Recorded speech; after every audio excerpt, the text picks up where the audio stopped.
እኔን እኮ በጽዳቴ ነው መርጠሽ የጠበሽኝ።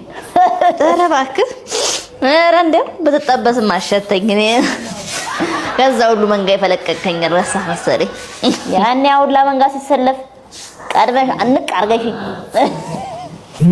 የድሮ ሰው እኮ አይፎጋገር።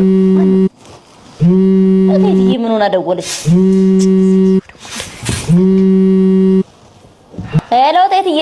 አቡሉ የኔ ልጅ። እቴት ናቲ አይደለሁም እንዳሻው ነኝ። አቡሉሉ ነህ?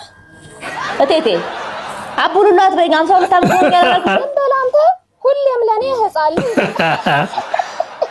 በሰላም ነው እቴትዬ የደወልሽው? አዎ ናፈከኝ እኮ ልጆቹም ናፈቁኝ። ጥሩን ከርክምልኝ ልትይ ከሆነ ስራ አለኝ። አልችልም፣ ስራ አለኝ። ማን ከርክምልኝ አለ? ስራ ሲኖር ነው የምትደውይው አንቺ። ልፍት ቃላችሁኝና ለአንድ ሳምንት ልጎበኛችሁ ነገ በጧት ተነስቼ ወደ እናንተ ነው ማለት። ለአንድ ሳምንት ልትመጪ ነው? እንድመጣ አልፈለክም እንዴ ልጄ? ልጆቹ ናፍቀውኝ እኮ ነው። ኧረ እቴት ችግር የለም ነው ይቀበልሻል። በቃ እንግዲህ የቤቱን ፏፏ አድርጉት። ምን ነው? ምንም አላልኩም።